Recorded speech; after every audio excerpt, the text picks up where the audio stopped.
Hi, this is Siofra Bradigan, and this is Siofra's Magic Alcove. So, as promised, Ian and I are going to do a video on the subject of enlivening statues. There's a lot of different techniques and so forth that are out there, but we're not expert in most of those techniques. Right. Like in India, for example, where they have all these rituals that they do in order to enliven a statue and so forth.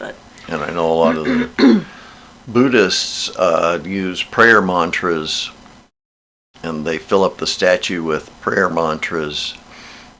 I don't know if they, I made some of my own. I made a little paper bottle for them, with prayer mantras in it. But that's what they do with their statues, like there's a big statue in Ashland. The one on Mount Ashland it's a 40-foot tall, I think. Yeah, it's big. Yeah. Yeah, it was a pretty impressive Buddha. And he's all enlivened with statues.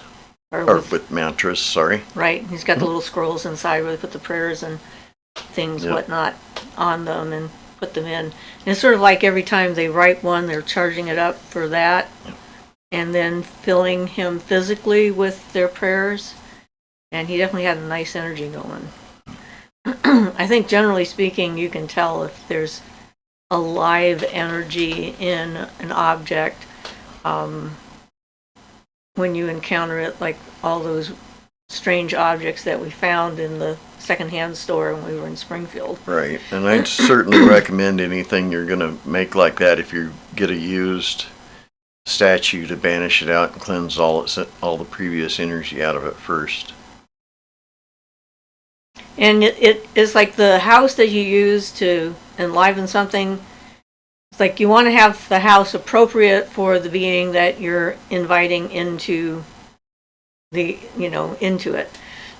So, for example, if you were trying to enliven a statue with like male energy, you wouldn't take a female goddess form unless there were male attributes or something like that were a part of the mythology. Yeah, don't paddle upstream, paddle downstream. It's much easier.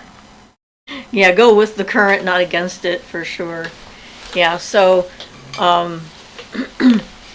one that we have started the process of enlivening our own way is my statue of Aurora, goddess of the dawn. And you've seen her on other videos. I did a video about painting statues and show her off on that. So if you're creating the house for the being, I picked this form even though it's quote unquote an angel form because Aurora has wings. And then I looked up her color attributions, and what she wears is purple and yellow, saffron yellow. And so I painted her dress the purple and her robe or her cloth or whatever the saffron color. The richness of the color doesn't show up quite as well on our camera, but it's pretty nice. And then when I painted her wings, I thought about what she represented was the dawn rising in the sky, so I made it so that the top part of the wings was a dark blue to represent the night sky that was starting to leave, down to the pink hue of the sun about to rise, because she's not after the sun comes up, she's like just before that. So creating the right house for the being you're trying to attract to an environment to work more with is important. Yeah, it's good. It's a good way to start getting into contact. And certainly, like the Santeria practices, voodoo, voodoo, and stuff like that, they build their houses for the different spirits, and there's very specific houses that are appropriate for the beings that they want to invoke and invite into their household. Some of them live in stones or rocks, and Eliwa is like a big rock or cement head a lot of times. And then you have other ones that live in like a Siofra, which is a nice blue ocean color, things like that. So they live in jars also. Right. So the vessel itself is variable depending on the tradition, the deity, your ability to come across one. Right, and the ones that are a vase and that all have particular things added to them appropriate to the aspect you're dealing with. Eliwa is one type of things, and he may have a nail sticking out of the top of his head.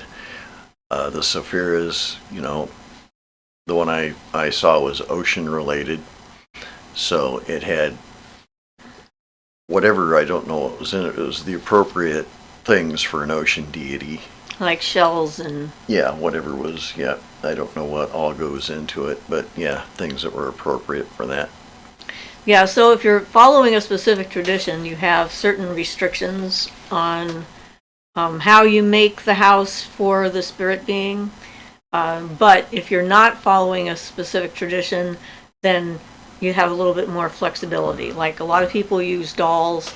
We have a Bridget doll here that I dressed for Emulk one year, and I could use her as a house for the goddess Bridget, and to bring that influence in. I could, if I wanted to, put things inside the doll or pin it underneath the dress or what have you. Adding your own energy to what you're doing makes that more personal connection with the spirit being that you're attempting to connect with. So like I made the dress myself, hand sewed it. and same with the Aurora statue. She had been broken several times, and I find it interesting that depending on how you think about things, a lot of times people think if something breaks, it's now no good. In my mind, if something breaks and I can put it back together, it's now made it unique. Like the Buddha statue we have in our temple was broken when it was new. We bought it new. And then we had to fix it, and then we put symbols on the bottom that were appropriate to the energy of the Buddha we were trying to rescue from the Buddha head that was in the antique shop. We actually bring him over. Sure, bring him over. So we made a house for that spirit being that we hoped he, she, it would find. So when I bought the statue, I wanted to buy something that I liked better than the standard, large-bellied Buddha kind of thing. This seems more, I don't know, elegant or something like that, more respectful maybe. More respectful, yeah. Yeah. I'd say that's a good word. And so on the bottom of him, we painted some traditional symbols that we looked up to put on there in order to make this a pleasing environment for the spirit. And he liked it, and he went right in it. And so, in fact, I was thinking when we came in here, I could feel him. He definitely is still in there. And he's not, upset anymore. Because that one was a little different. This was an individual instance more of rescuing a spirit from being trapped. But it was in an enliven statue. Yeah. And so, a lot of Buddhists don't think that can happen. When I tried to find a place, to find a place to buy the head, to put it in a more friendly, appropriate environment, nobody was interested because they said they don't believe in spirits, at least the ones I talked to. Yeah, well. So, but some of them happen accidentally, I think, in any event. Yeah. And in this case, this particular spirit had been in the same temple and the same statue for maybe hundreds and hundreds of years. Until somebody cut his head off. Yes, the Chinese army, according to the vision I had when I met him. Very violent act, so that was very disruptive. And because of that violence, the energy became very disruptive, and everyone who had it until we rescued it was either getting sick or losing business or both. They couldn't sell it. It was sort of interesting that right after we removed or rescued the spirit, it sold the next week. And it had been around town for several years at that point before we became aware of it.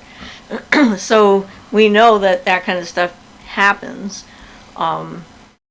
So as back to our statue of Aurora, we came up with an idea of creating an enlivened environment for the statue by using the elements and imbuing the statue with each of the elements one at a time in order to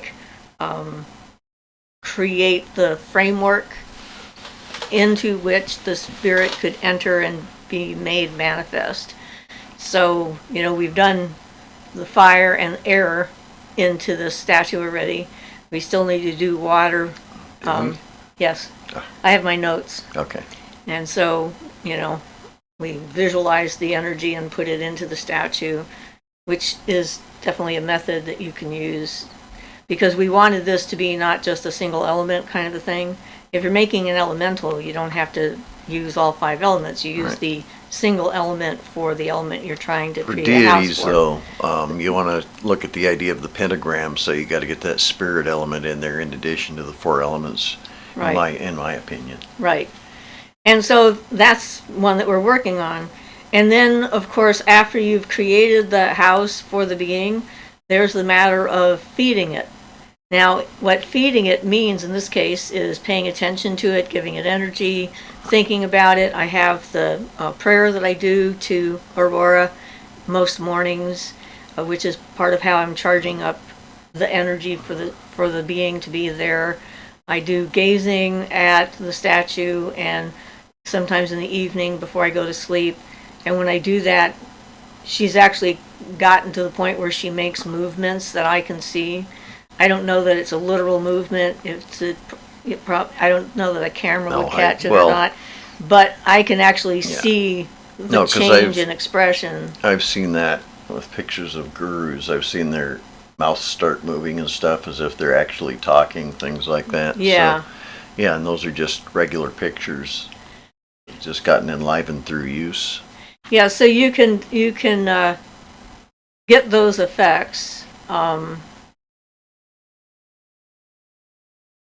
And in India, they actually enliven statues with the actual spirit of specific masters or teachers that have been known to be enlightened or have gotten Yes. that kind of energy to them. And we think, we're not 100% sure, but we think that they use their ashes as part of that process to mix in with the statue material when they make the statue in their image. It's a guess, though. We don't know the process exactly, but yes, they imbue it.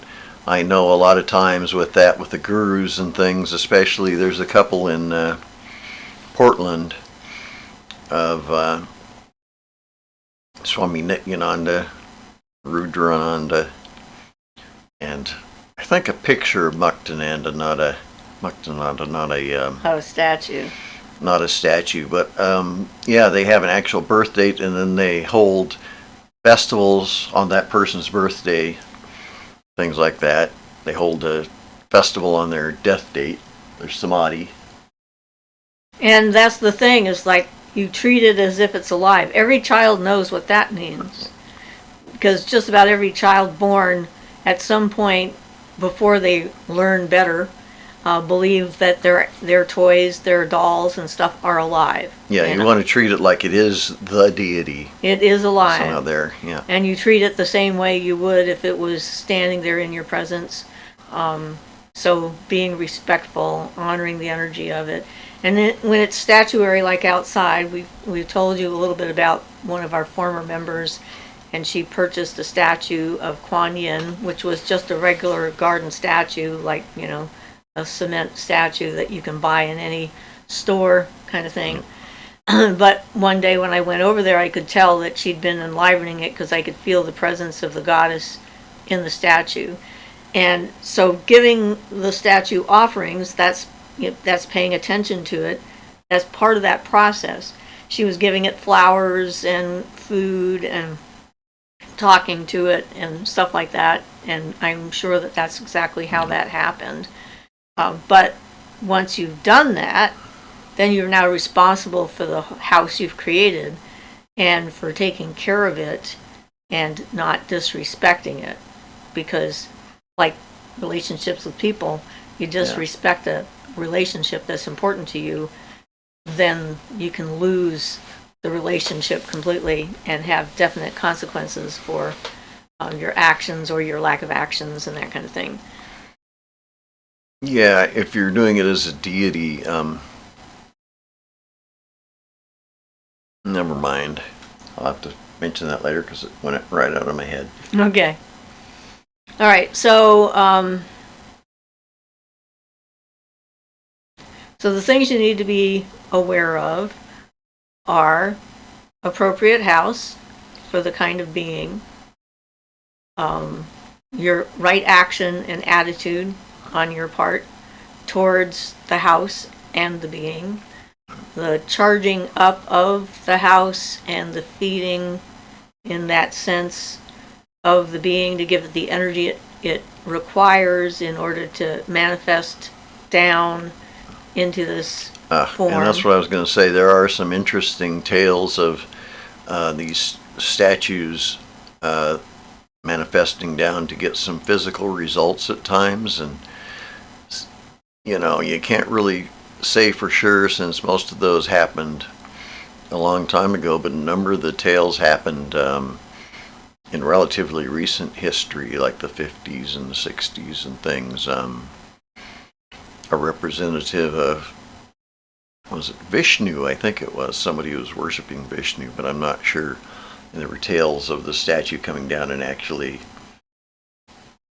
eating the food, and the food disappearing and leaving traces in the rice and things like that. Cool. So one of our subscribers actually sent us a video clip of a Kali statue that looked like it was following you with her eyes, which was kind of interesting to watch. Not sure if it was a trick of the camera or if it was real. It's one of those things that's hard for me to tell unless I'm there in person in some cases, because there's so many different ways now that people can fool others. I truly don't understand the point of that, because then that kind of lessens our ability to understand what's really going on by having to filter out idiots who are just trying to use trickery and feel superior that you fell for it. It would be a lot farther along when it comes to understanding this stuff if people weren't doing that. If you want to see examples of a lot of fake things, look up people who say they can levitate. And there's a lot of them that will claim it's real levitation, it's the real deal, and blah. And always, you can tell how they're doing it. So far, all the ones I looked at, and they've been typical David Copperfield type of tricks, or one of those gents or women. And it's all been sleight of hand and fakery, or at least all of them I've seen could easily have been done that way. Most of them have like a little bit of a, when they're supposedly levitating, they have a little bit of a thing hanging down that covers stuff, or they've got a thing behind them, they've got a place behind them where they've got a support that they're actually sitting on, a support that you can't see because it's covered by their robe or whatever. Yeah, big. I always think one of the typical signs is a big black cloth underneath. Every time they use black cloths, that's what they're used for, because there's some things that are hidden well on camera if you have a black cloth. They could always use a green screen too. Well, they could, yeah. Paint everything green and then fill it in with whatever they want. Well, it'd be pretty easy. You could be sitting on a chair in the lotus position and have your just green screen the chair out. Yep. I mean, that's not that hard. We could do that in about 10 minutes if we had any desire to. Yeah, and it's just annoying to me, but I mean, the idea of enlivening something, I mean, it is similar to charging up an object, like charging up a wand or an athame or whatever. Is like what you're doing is you're sort of programming the energy of the item to be compatible with a specific flow stream of energy. Yeah, if you're enlivening it with a deity or something, you want to bring the characteristics of that specific deity in it, so that's what you want to focus on if that's what you're doing. It's not that much different than, like, some people call it making a servitor or an elemental or something. It's just that you're bringing down an already existing energy to put in it rather than one you're creating on yourself. Your own. Yeah. And I think in a lot of ways it's easier. It is. Because you're not having to well, you're not having to start from zero. Yeah, you've got a whole history of this deity, god or goddess or whatever. And you can tell it stories, you can recite its myths, its history, its attributes, talk to it, which is another way of enlivening it. Paying attention to it, it's like connects you to that energy, which connects the energy to the statue. And, it sort of feeds along that loop back and forth and so forth. Have it with you at important events. Have it in a place in your house that is a special place, like its own altar, a shelf even. It doesn't have to be like an official altar or a temple, but, a place of honor. I have like a garden angel, I guess, that's underneath my cherry tree in my yard. It's been there since we pretty much bought the house, I think. So it's sort of like a guardian for my property and for my garden things and whatnot. And every so often I'll put things in front of it and give it some offerings or talk to it. And there's actually a spell buried underneath of it in the ground that was given to me by a willow tree that I made my water wand from that wanted to thank me for giving it the crystals and so forth. And so that was sort of interesting. It's like things have stories, and the more stories that the object has that makes you connect with it, the easier it is to connect with it, the more powerful the presence can become. Yeah, and in a lot of ways that's the reason for a lot of the stories with deities when they do like some pretty mundane things or whatever, is to get that down so that they can identify with that deity. It's a lot harder to picture God as formless, and without corporeal form at all. And then it makes it hard to identify with God as like a person. So you get Vishnu and a bunch of the others as representations of that, but sometimes you get them in stories doing some pretty mundane or human-like things. And I really think that's to help the followers relate, to get into that, things like that. It's much easier to identify with Fred next door who has a hamburger than a nameless, formless God who never ate a thing in his life. Existence. Yeah, just saying, it's like a lot harder to identify with. So that's why you get some of those things being so mundane, but they're really useful because, especially if they've been used for hundreds or thousands of years. Yeah, that's one of the things that when I'm looking at things I want to do, I try to look at historical means and methods, and it has more energy already associated with it if a bunch of people or an entire culture has worked with a deity the same way or are still working with the deity. I mean, we were just watching an episode of NCIS Hawaii, and they mentioned Ganesha breathing and imagining Ganesha getting rid of all of your, blockages and so forth, which I thought was great that they just randomly put that in there, and none of the characters are actually from India. So it's just kind of part of the universal subconscious of the human race that Ganesha will help remove blockages. It's kind of like his thing. So yeah, it's an interesting thing to consider the psychological ramifications and how it helps you reach certain aspects of personality. And one of the things I like about being pagan is that you don't have to have just one kind of energy that you're working with. You can work with multiple different kinds of energies depending on what you need at the time you need it. So it's not like a one size fits all. It's like all sizes fit whoever needs them kind of thing. Of course, that implies you reach a little bit of understanding of the underlying principles and how they work. Otherwise, you're just following a recipe book, which could kind of work, but not nearly as well as if you know what you're doing. It only helps to know what you're doing. No doubt about that. And there's levels to understanding of the stuff. I like making a lot of my own things or fixing my own things because by doing that, I'm putting my energy into it and making a direct energetic link to the item. And so I've done half the job already by making a personal link to it and creating it as something special that has meaning to me. Yeah, so that's what I recommend is absolutely the first thing you do.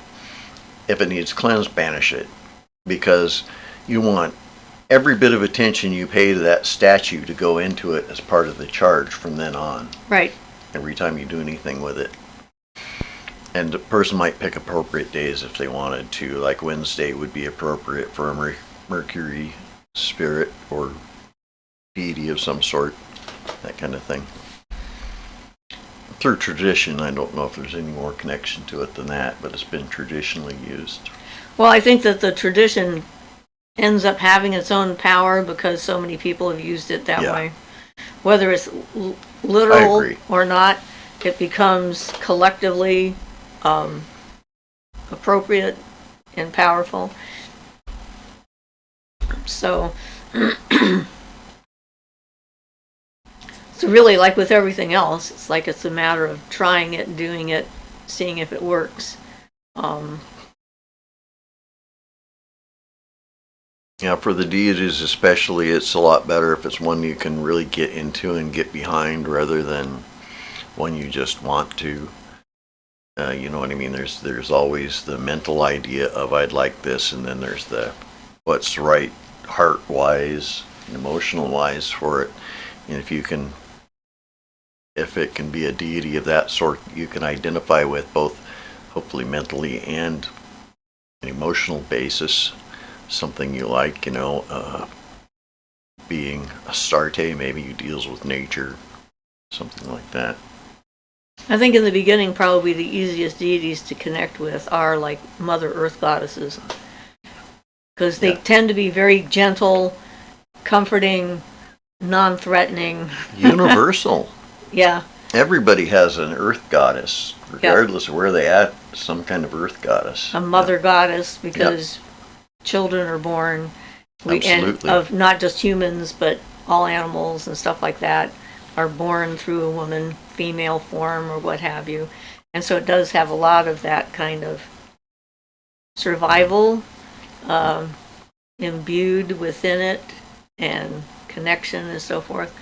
And people will shift what, like I said, what you need can change depending on what's happening in your life. Yeah. Certainly when I needed to have something very powerful and intimidating on my side, I didn't go for the mother goddess. Me and Kali made friends. And, yeah.